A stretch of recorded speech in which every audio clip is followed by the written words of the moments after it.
Reforma política, mudança de regra política no Brasil, uma necessidade cada vez mais urgente depois das recentes descobertas e investigações feitas pela polícia, financiamentos de campanha, regras para a votação, lista aberta, lista fechada para deputados federais.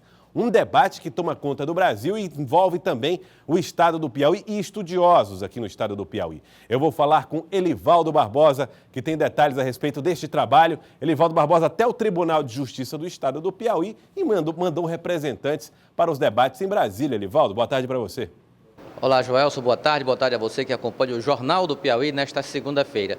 Na verdade, a Justiça Eleitoral brasileira está atenta e acompanhando as discussões travadas, desenvolvidas na Comissão Especial da Reforma Política da Câmara Federal, que já tem um relatório parcial. E nessas audiências, nesses encontros, por exemplo, destaco o que ocorreu na semana passada, em que os corregedores eleitorais brasileiros trataram do projeto que está tramitando lá na Câmara, em pontos que já preocupam a Justiça Eleitoral. Um deles, Joelson, é exatamente relacionado a prazos para que a Justiça possa dar celeridade ao exame, por exemplo, das pré-candidaturas, aliás, das candidaturas em tempo hábil, para que não ocorra que passe a eleição e ainda fique aí processos andando em relação a registros de candidatura. O Piauí foi representado neste encontro, nós vamos ver ainda hoje no Jornal do Piauí, pelo desembargador Sebastião Martins, que é suplente de corregedor do Tribunal Regional Eleitoral, presidido pelo desembargador Joaquim Santana Filho, que está aqui,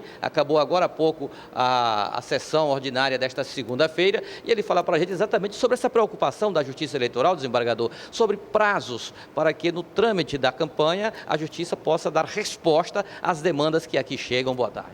Eu creio, Elivaldo, que realmente está havendo um empenho nesse sentido para que desapareçam essas dificuldades que nós temos tido com relação a tempo. Se exige muita pressa nos resultados, mas não se dá esse tempo suficiente para você agilizar o processo. Aqui na Corte há processos ainda, ações, eu imagino, referentes ao pleito de 2016, como o TRE vem trabalhando para limpar essa pauta. Sem dúvida, muitos julgamentos já ocorreram aí na primeira instância e estão naturalmente chegando aos poucos, mas com certeza muitos julgamentos ainda virão.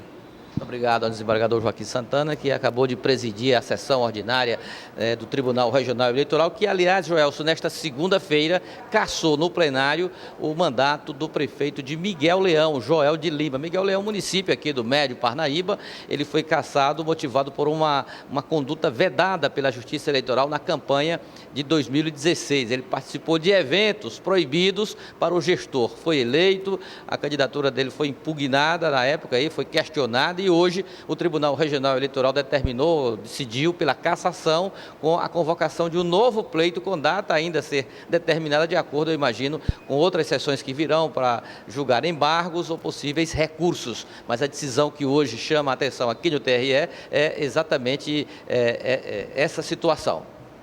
Valdo, informação então em primeira mão que você está dando para nós, o prefeito da cidade de Miguel Leão, cassado pelo Pleno do Tribunal Regional Eleitoral, portanto, já em segunda instância. Já é uma decisão de segunda instância, já deve ter efeitos imediatos. O TRE deve já providenciar a publicação do acórdão para que essa decisão seja cumprida lá pela Câmara de Vereadores e, a partir daí, eleições novamente em Miguel Leão, já obedecendo a nova regra, hein? Que antigamente previa que o segundo colocado pudesse entrar no lugar. Não é mais assim. Agora, mais eleições para decidir a situação em Miguel Leão. É o primeiro caso depois da nova regra. Já envolve o pequeno município de Miguel Leão, com pouco mais de 1.000 eleitores, mas o tribunal decidiu. Claro que essa decisão, Joelson, cabe recurso. Eu imagino que a assessoria jurídica do prefeito, Joel de Lima, irá recorrer às instâncias superiores, à instância superior da Justiça Eleitoral, no caso, o Tribunal Superior Eleitoral. Mas nessa segunda-feira, Joelson, também foi de protesto em frente ao Palácio de Karnak. Servidores da Secretaria de Educação foram na área administrativa pedir socorro ao governo com relação a reajustes salariais. Segundo lá o comando do ato ocorrido hoje pela manhã no Palácio de Karnak, eles alegam que ficaram de fora exatamente da política de reajuste salarial, onde apenas os professores, os professores foram beneficiados com uma negociação que estabelece um aumento dos salários. Uma comissão de manifestantes foi recebida pelo secretário de governo Merlong Solano, que estava lá no Palácio de Karnak, que agora o governo está interinamente comandado pela vice-governadora Margarete Coelho, mas a comissão de manifestantes foi recebida e o assunto foi tratado diretamente com o secretário de governo Merlong Solano. Hoje, Pois não, Joelson? Não, Edivaldo, e a reunião, eu queria tratar com você da reunião do Partido Progressista com os vereadores aqui de Teresina, né, Edivaldo? Olha, Joelson, a política também foi bastante movimentada nesta segunda-feira. Começou com um café da manhã, onde, se tivesse sessão, o presidente Jeová Alencar poderia deliberar. Foram 23 vereadores presentes hoje pela manhã na residência do senador Ciro Nogueira, num café da manhã, onde houve discussões desde administração, uma aproximação em termos de apoio do senador Ciro Nogueira no Congresso Nacional com os vereadores, as demandas da cidade, mas também, Joelson, foram tratados temas políticos. E sobre esse assunto eu tratei agora há pouco com o vereador Jeová Alencar, que estava lá participando desse café da manhã, hoje cedo, lá na residência do senador Ciro Nogueira.